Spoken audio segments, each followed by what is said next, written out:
Hello friends, I'm Kayla. This is Third Time's a Charm, Season 3, Episode 2, and it's already completely gone off the rails. If you just want to hear my reviews of the books, skip past the intro, but what I'm reading won't make any sense. I feel like there is an episode in every season that just gets messy, and this is that one, so I'm gonna explain. The first season of this little series that I have on my channel was about finding authors that I have read from twice and didn't like either of those books and reading for a third time to see if that would be the charm, and I would love it and I would want to keep reading. Season 2, I read a book I liked and a book I didn't like from an author. The third time's a charm was to figure out, should I read from them more? Should I cut them out of my life? Season 3 is now about authors that I read from twice before who I loved both times, either gave a 4.5 or 5 star. And this effort is to try to find a 5 star or a 4.5 from them, and then I can solidify them in my list of all-time favorite authors. I have a stack of authors who I have given, who've gotten this title, who have reached this status on my bookshelves, and I'm looking for more authors to do it. So here is the stack of authors that could do that. So the top 3 that you see here are the authors who I featured in the first episode, and none of them were a 5 star. So none of them reached that distinction. Then the following 2 authors are ones that have books coming out this fall that are going to be in episode 3. The bottom half of the stack is authors that I'm waiting for them to come out with another book sometime in the future so I can do that, not in a video, but just like read them again, see if I love them. And then there's 6 authors in the middle for me to choose from. We've got Billy Ray Belcourt, Carmen Maria Machado, Roxane Gay, Ocean Vuong, River Solomon, and Sarah Gran. So this episode should be easy, right? I've got 6 to choose from. Okay, here's the problem. Well, there's a couple problems. I filmed the intro to this video already, and then I started reading the books, and then I DNF'd 3 books before even filming my first clip because I started one, was not vibing with it. It was the Sarah Gran, which I kind of knew would happen because the things I read from her before are horror, and this one is from years ago and it's a detective book, and I did not like it. I don't want to continue reading, and I could have just filmed that in the vlog, but I didn't really want to DNF in the vlog, but I was going to talk about it after I started another book. So I started the Ocean Vuong poetry book. I didn't like it. It just wasn't everything I remembered from the last poetry that I read, and so I'm thinking I'll wait until this author comes out with a novel, and then like maybe that'll be the moment for me. I love something because this just was not working for me in the moment.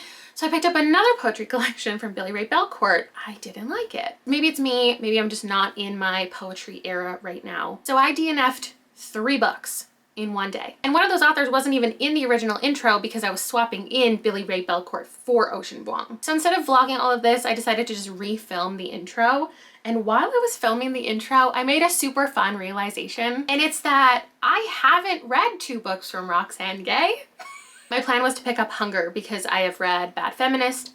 I have read Not That Bad, Dispatches from Rape Culture, which I don't own. So I think that was probably what happened, is I was going off of Goodreads and not the book in my hands, because if I had it in my hands, I would have realized Roxane Gay didn't write it. But when I was making this list of authors who've hit 5 stars twice, I was just going through Goodreads and I was marking them all down. I saw Roxane Gay twice, I wrote her down. Not That Bad is an incredible collection of essays, and not one of them is by Roxane Gay. But not including her in this video now means I don't have 3 authors to complete this Third Time's a Charm for. So we're gonna read Roxane Gay anyway, making this video not a Third Time's a Charm video anymore. I'm still gonna market it that way, but it's not that, and it's even more not that when I tell you the next thing that I'm gonna read, which is Carmen Maria Machado. The things I read from this author are fantastic. I was looking through the Goodreads and I saw this, which I realized I really wanted to read, and she has written in, but it's not completely by her. There's just one essay by her, but it is regarding like one of my favorite movies, or referencing it, Jennifer's Body. So I thought I would just read this for the vlog, even though I don't think this would count. Even if I love her essay, I can't call her a favorite author if I've only read 2 books and an essay. But we're gonna salvage the concept because this author counts. This is the one author that this actually, the Third Time's a Charm, is going to work for if I give it a 5 star, and that's River Solomon. So we have The Deep, which is a collaborative effort. So should this even count? I can't get into that right now. I gave this a 4.5, and then I read Sorrowland. Oh my gosh, my mailman is coming with a book. I'll open that in the vlog section. But Sorrowland was a 5, so I figured I would pick up their debut, An Unkindness of Ghosts. I have borrowed this from the library a couple times and given it back without reading it. I don't think I've even cracked the first page. This is a sci-fi book that I'll tell you more about in the vlog section. So these are the 3 things that I'm going to be reading because I've exhausted the stack, and I've exhausted the stack even more because I don't even need to tell you this, but I've also soft DNF'd 2 other books. Again, in the name of trying to salvage this video concept, what I did was I thought, okay, I don't have enough authors. This doesn't make any sense. So let me try again with Ashley Winstead and Adiba Jagadar. Even though they were in episode 1, why don't I just throw them into episode 2 and try for a 4th time? And because I was so insecure about how this video was even working, I started both of them before vlogging, and I got like a quarter to a third into both of them, and I know neither of them are gonna be a 5-star because everything is just so messy. So all of that to say, these are the 3 things that I'm reading. They don't really fit into the theme properly, but I'm trying to salvage the series. And I think I'm gonna have to put in even more effort to salvage the series because I don't have 3 authors to include in the fall episode. So I might have to do a Third Time's a Charm season 3 episode 2.5 and read a bunch of authors I've given a 5-star once to, try to find another 5-star, and then they can be included in the Third Time's a Charm. Anyway, let the vlog begin.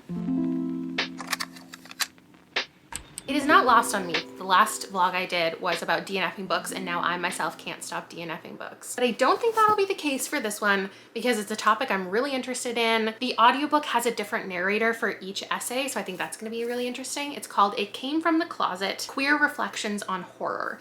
It's got, as you know, Carmen Maria Machado, and then like 20 authors I have never read from, have never heard of before. On the content page, it tells us all of the movies that are going to be mentioned and spoiled. So we've got The Exorcist, Jennifer's Body, Hereditary, Pet Sematary, The Ring, The Blob, Godzilla, The Birds, Friday the 13th, The Blair Witch Project, Get Out, Halloween, Child's Play, Sleepaway Camp, etc. And as it says in the fantastic introduction written by the editor, Joe Valesi, the threads between queerness and horror have never been this tightly knit nor this expansive. It Came from the Closet holds space for its writers and hopefully its readers to engage in difficult, often surprising conversations with and about their films of focus. So it's critiquing this work. It's talking about feeling represented. I think it's going to be an interesting time. So that's what we're getting into. I do not remember what this is. It's very small though. Oh my gosh. It's 19 Claws in a Black Cupboard by Augustina Bazterrica. I think this is beautiful. This is an author that if I give this 5 stars, does qualify for the Third Time's a Charm situation. It is shorter than I thought. I wonder how many stories are even in here. Oh wait, 19? Oh no, it's 20. 19 Claws and a Blackbird, 20 stories. As far as this goes, look how stunning that is. I'll read the first maybe 2 and come back to you. Like, I don't know, should I just review Carmen Maria Machado's because the second one in here? Do you want to hear about the whole thing? Oh, the third one is from the editor. So see, Roxane Gay, you can edit a book and be in it too. Let me read the first 3 because then it goes to a whole second part. So part 1, I'll come back with my review. Hello, hello. My battery's about to die. It is suddenly sweater weather when it was just quite warm. I used my cute new little Post-its to rainbow tab my book. There are 25 essays, and this is not my ideal length if it was a short story collection, but the fact that it's essays and they're so short is so great because all of them so far have been an author sharing a personal anecdote and how it is like connected to a horror movie. Some of them feel like the horror movie like was the first thing and then they chose or kind of like created, come on in. It is really smoky out here. Wow. It's also cold. That's what I just said. I opened. I was like, oh, it is not summer today. Okay, sorry. I was trying to update you in a timely manner and I don't know, I thought vlogging in the vehicle on our way out was a good idea. But now it's 4 hours later and I can't remember what I was trying to say, but I showed you my rainbow tabs. And did I tell you, I got through the first part.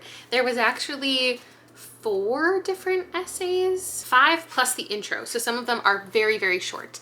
And the authors are mixing like their life with the movie stuff. But I was saying, some of them feel like they picked a movie that meant a lot to them in childhood, or not even childhood, it could be a recent one. Some of them feel like the story was selected before the movie and the movie was just kind of shoehorned in as like, here is how I'm going to tie these 2 experiences together. So there was one about Hereditary and it was like a really personal story about this person's marriage that they were sharing and being vulnerable about, and then bringing Hereditary into it and like the connections, it just didn't land as well for me as the ones that feel kind of like the movie was chosen, Jennifer's Body, and then Carmen Maria Machado chose a real life circumstance, a relationship that she had, she then being able to talk about bisexuality in her life and people responding to that, and also how it exists in the movie, how different people responded to the movie. And when it first came out, the audience, the people who thought they were supposed to be an audience for it didn't like it,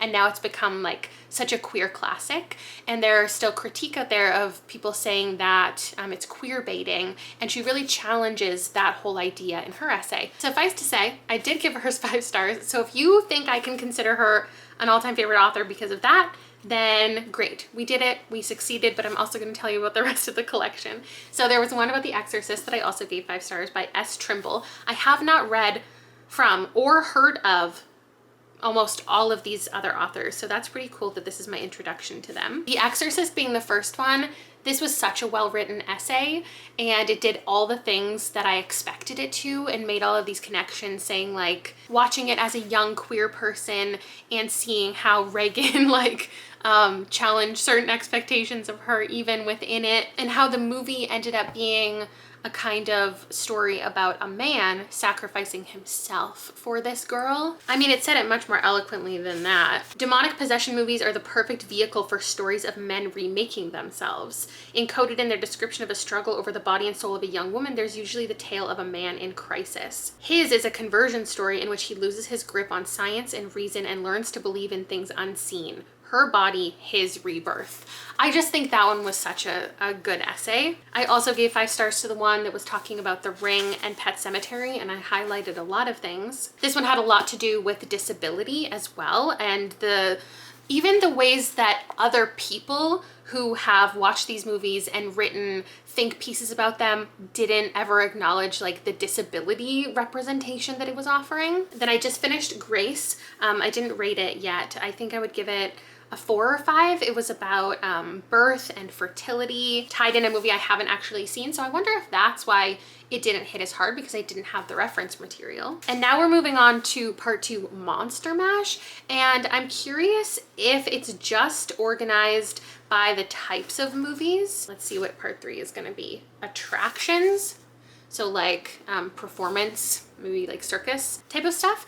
If all of the stories within it, like what the authors are also talking about personally, are going to reflect the theme every time. I don't even know what I mean by that. I'm just thinking, because in the introduction it says that like some horror movies subvert the entire genre, some of these stories or essays aren't going to be what you expect, and I wonder like what that even means. They've all been so different too, because some of them are talking about how this is great representation, I grew up with this movie, here's what it meant to me. Some of them are talking about how it's horrible representation and how we need to challenge these things, and some of them are saying like, I watched this and it negatively impacted me, but I kept watching it almost like as a punishment to myself, seeing this queer person on screen and how they were always in this villainous role, and it made me feel bad about myself. And I was at a point in life where I thought I deserved that kind of treatment, and here's how it was so harmful. It's all so interesting and so good, and I'm probably gonna fly through it. I do have the audiobook, so I'm gonna start listening to that now. I have made it to 200 of 270 pages. So this far in, and I've given pretty much every essay 4 stars or 5. There was 1, 2, but I think that's it. And the audiobook narrator was awful just for that one essay, and also the movie I just don't think like really connected. Which one was it? It was called The Same Kind of Monster by Jonathan Robbins Leon, and it referenced The Leech Woman, which again, maybe it's just because I don't have experience with the movie that I didn't quite make the connection, though there have been a couple that I don't know the movie, and those ones specifically did a great job of like summarizing the movie. They're not all doing that, but there was one I remember specifically. I've seen the movie, but it's been a long time. I think it was Friday the 13th. And the way that the essay was told was they were retelling the movie as if it was their real life. It's hard to explain. Also, I'm very tired. But it was like they were using it as a way to protect people's identity in real life, being like, this happened to the character, this happened in the movie, but it was really them. And then there was one I really appreciated that gave like some fun facts about the movie that maybe you wouldn't know. I mean, if you're a huge horror movie buff, maybe you would, and like you're all up in IMDb and stuff, getting all the behind the scenes. But I will say, knowledge-wise or interest speaking, the beginning of the book was stronger. I think the first couple essays, there were actually things that I was thinking, I haven't thought of things like that before. That was an interesting connection. I never would have made this connection between this conversation and this movie. So it started out with a bang, as it should, but I haven't had that feeling for a while, even though I've given 5 stars to many essays because I appreciate the conversations that they're having, the connections, but they're not having the same impact that the first couple did. And also I just feel like noting for anybody who might want to pick this up based on my recommendation, I would recommend it already, but it is more about the author's personal lives than the movie. Like, they're using the movie to discuss certain things. It's not... It is, I would say it's like 40% exploration of films and the things that they do, but it's 60 to 70% like a personal experience they want to share.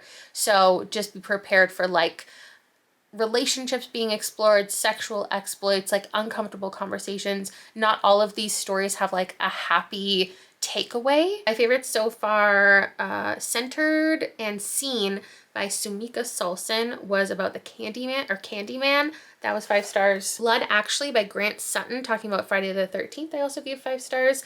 That one made some connections about like HIV and the fear, being a gay man in the age that he grew up, and watching horror movies was like powerful because he was like watching blood be spilled on screen and it made him feel like safer with his own. I also gave 5 stars to The Trail of His Flames by Tucker Lieberman, that was about A Nightmare on Elm Street. 5 stars to Loving Annie Hayworth, which is about the birds, written by Laura Ma.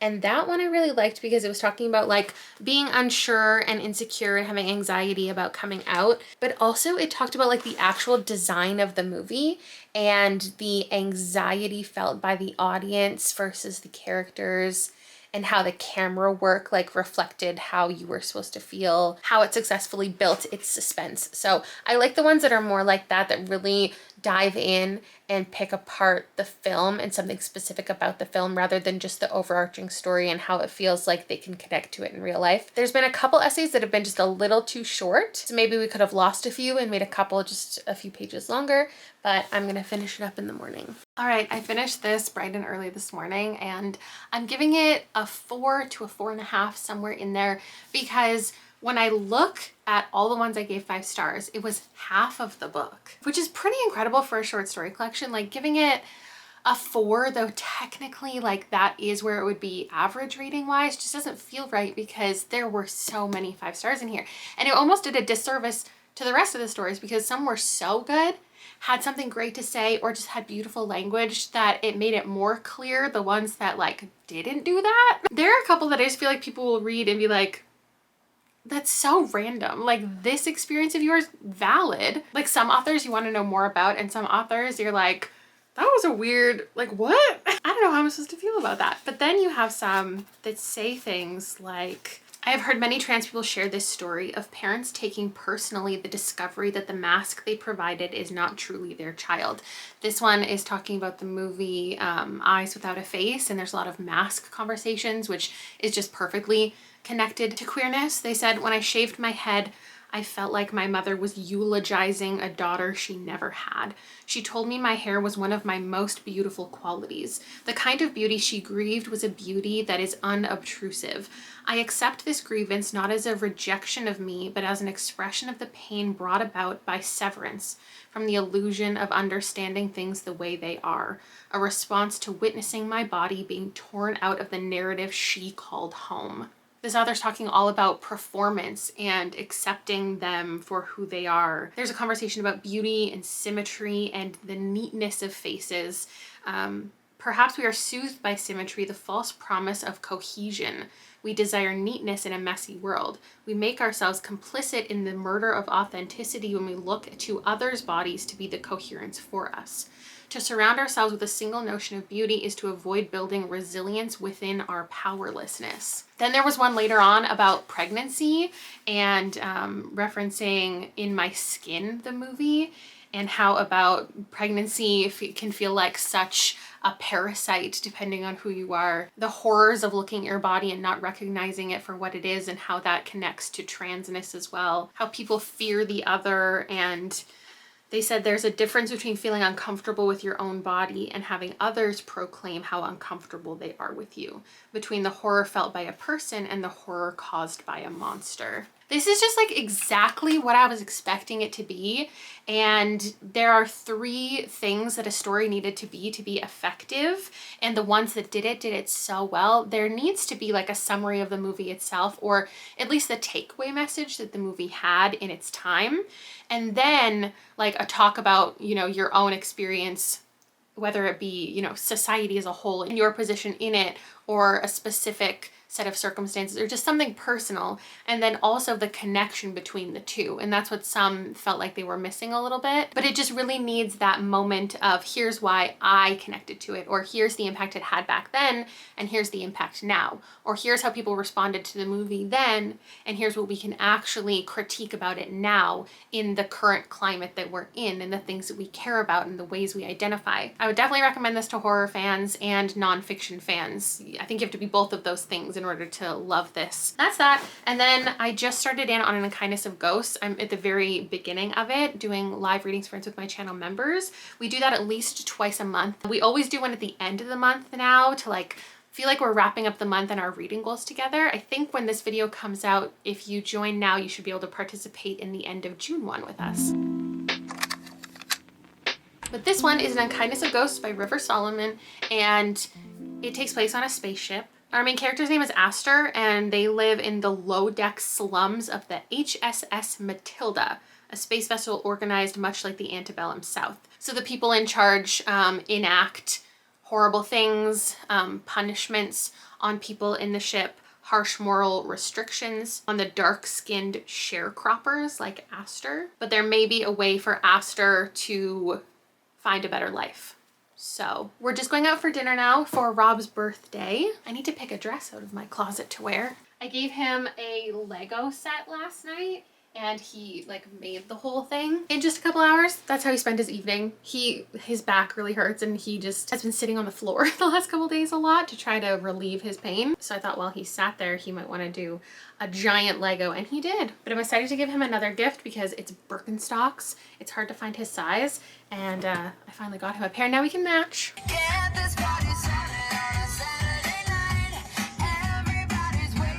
Oh, we match. Is that romantic? Maybe? Why don't I match? Because you're like Crocs. Hello, good morning. I got through a pretty good amount of An Unkindness of Ghosts, and I've got like less than a quarter maybe of the way to go. I'm really happy with the amount of sci-fi I've been reading this year, and it's funny how it continues to intimidate me. Like, it takes a lot for me to start it. I feel like I never start my vlogs when I have a set TBR with the sci-fi because I'm like, it's gonna be so hard to get into. There's always so much to learn. Usually my sci-fi books are pretty long. This one is only 350 pages, but it feels dense. Like, there is a lot going on, but once again, I picked it up and it's not hard for me to understand. You get dropped into the world and it gets explained to you very organically. So the ship has like different levels or castes, so people are treated differently. And Aster spends a lot of time here kind of sneaking into different areas to accomplish different tasks. It's interesting how little of the actual plot is in the synopsis. It just kind of explains the ship and how people are treated horrifically. But there are things going on. They have certain goals. But I would say the strongest part about this is the conversations that it's having. So it makes sense that the synopsis is written that way. Beyond the abuse and violence and racism, it also is talking about gender identity. There's an interesting direction that it goes as far as that. And then we have other points of view, which I was not expecting. Once we got the first one, that was Theo. So we have chapters from Surgeon General Theo Smith, who Aster has a relationship with. And at the very beginning, we figure out what their relationship is because they help people with medical stuff. Obviously, his name is the Surgeon General, but like, they both are working on different like medical treatments and things. They connect in a certain way, and there's certain things that Aster expects of Theo because they're considered to be friends, and then he's like, we're more of acquaintances, and Aster's like, okay, if we're acquaintances, like, I'm not gonna do this and this for you anymore if you can't help me get out of my current situation and into this part of the ship, then we're not going to work together. Like, this relationship is not what I thought it was. I was just not expecting that relationship to be at like the heart of the story. And then later in the book, we also get some other perspectives, and the book gets a little bit weird. Now, it's already weird because it's SFF, obviously, and there are things going on that are outside of the realm of reality. But I think like even the writing style gets weird. There's some storytelling things that get inserted that I was just confused like what we were even doing. And I'm starting to think I would have liked this a lot if it was a novella. I'm liking it enough. I feel like it's going to be a 4-star probably by the end, but I might have loved it if it was a novella. But this, for a debut, like, it's pretty impressive, the things that are being pulled off. We are currently at a baseball tournament. Liam might be pitching today for the first time. It's the very end of the season, and he hasn't had the real opportunity to even try out pitching, but he tried it out at a practice, and now I think they're going to give him a shot to do it in a game, which is wild and nerve-wracking. So Liam's game finished. They lost by 1 run. Technically, this is a tournament weekend, but we didn't really know about it until yesterday. Baseball's a bit of a mess. And then it was like whoever lost had another game today. Whoever wins has a game tomorrow. So we had like a 4-hour break, and now we're going back for another game. I finished on Kindness of Ghosts, and I am giving it a 4. It was definitely a tough read, content-wise, not so much plot-wise. It was pretty low plot for what was going on in here, and you care much more about the characters and the general situation rather than like the ship itself or what the ship is accomplishing or where the ship is going. So when those storylines come in about the ship, it's kind of like it doesn't feel as interesting. There's some interesting takeaways I got from this that I feel similarly to with The Deep and Sorrowland, as far as memory and generational or shared trauma and the importance of like games and storytelling for survival. It's so interesting. There are these moments that come in where Aster and some other characters are like role playing, and they create these entire worlds for themselves where they imagine themselves as adults doing what adults are doing. And there's some tenderness within there, but a lot of violence as well. And I feel like there's something to be said about that role playing. You know, it's almost funny how messy this vlog is and how I have to keep stopping filming. Can't even get my mind straight right now. Anyway, we just went and got boba, and now we're at the second game. He has like 45 minutes to warm up. The role playing that's going on, I feel like it's an interesting insertion because we have a main character who is coded autistic. Some people have said River Solomon has spoken somewhere after the fact about the neurodivergency representation in here. But whatever it is, our main character takes things very literally. That's the whole thing, is when people speak, she takes it for what it is. She doesn't recognize sarcasm or like when people are joking necessarily. So everything is very literal. And to me, I interpret the importance of those scenes beyond just showing how horrific things are and finding like beauty in art and storytelling and escapism. I think there's something to be said about those scenes and her having that freedom to not have to take anything seriously. Like, no matter what people say, it's all imaginary in those moments, and it's kind of what I imagine is cathartic, like playing that role and just putting on these scenes of like, what would we be doing if we were married right now? What would our lives look like? Let's pretend to be these people. There's still this tone of like brutality and melancholy within that, but I just really like those things being inserted. There's a very present like love story, but it doesn't read like a romance. And I was just generally pretty interested the entire time. Maybe there could have been 150 pages lost where I maybe lost interest, where the plot slowed down, which happens naturally in a lot of like most books. The middle section is not as interesting because maybe it's just building out something different than plot. So it being a 4 does mean that I can't technically officially call River Solomon an all-time favorite author, but it does bode well because I'm going to continue to pick them up.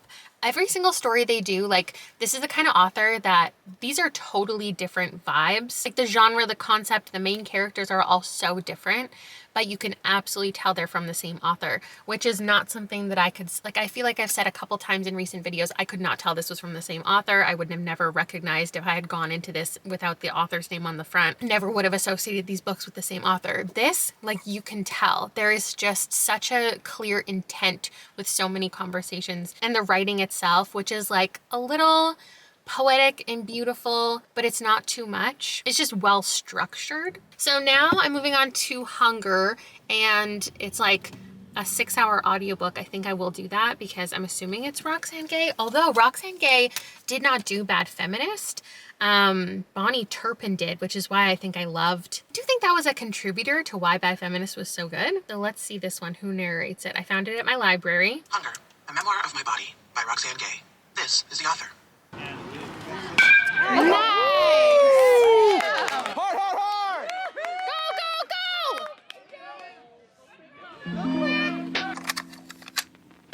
I definitely never fully acknowledged how different these would be, because I consider myself somebody who loves Roxane Gay's essays, the things she has to say, the passions that she's sharing, that everything she writes is in this vein, and it's totally not. These are so incredibly different. Like, she is not sharing thoughts and opinions on feminism and media, and there were heavy things in here from what I remember, but it was also fun. I remember it being fun to read because getting all these insights from somebody who consumes a lot of media, reads a lot of books, and just critiques of things was fun. Fun and smart and engaging and interesting and heavy.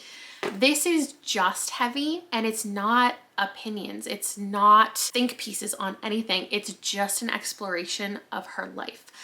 Very specifically and pointedly the life of somebody who's 500, 600 pounds. Not that she's trying to represent an entire community, but everything comes back to her size specifically. What it's like to move about in the world at this size. What it's like to be an author and have a certain amount of media presence that you never thought you would have at this size, the challenges that come up when she's attending different events, the ways that people view her and perceive her. And it's interesting to see, this does have a high average Goodreads rating validly. I already know I'm going to give this 5 stars. I'm halfway through. But the people who are critiquing it, I think that the things that she's saying in here perfectly lay out why some people aren't liking it. And it's because as a fat person, especially a fat person writing a book, sharing their experience, you might pick this up and think it's going to go one of two ways. Anytime there's somebody writing outside of experience, an experience that you as the reader have, for a lot of people, when they're going into a book like that, they're expecting it to go one of two ways. Either this is a person who is experiencing these hard things and they're saying how they're persevering through it and how they made it through and how you can be more positive and all of these positive takeaways, or it's somebody who has gotten through something, gotten over something, and they're reflecting on an experience. So some people might perceive it as she used to be 600 pounds and now she's 300, 200, 100, whatever. And so now she has all of these things to teach me. So let me pick this book up and I'm gonna learn from the things that she went through and how to prevent ending up where she ended up. And if that's your expectations going in, that you're gonna learn something, or it's a self-improvement book, or it's some kind of guide for you, you're gonna miss the greatness of a memoir that just is what it is, laying out her life experiences. Not giving excuses for things, but explaining things. Why she thinks she is where she is. How she moves about in the world. It's not complaining. It's not self-deprecating. But it's also not supposed to be an inspiration. It's just her in her current moment and sharing that. The horrific things that happened to her. The assault. The discrimination, how she views her body, how other people view her body, how she views food, and her own shortcomings as a person, which is very vulnerable. And she's just being very honest about how she isn't where she wants to be and she doesn't know how to get there, and how everybody in her life telling her a certain thing or her understanding a certain thing doesn't mean it's just that easy to implement. So I'm gonna go ahead and finish it now and tell you my final rating.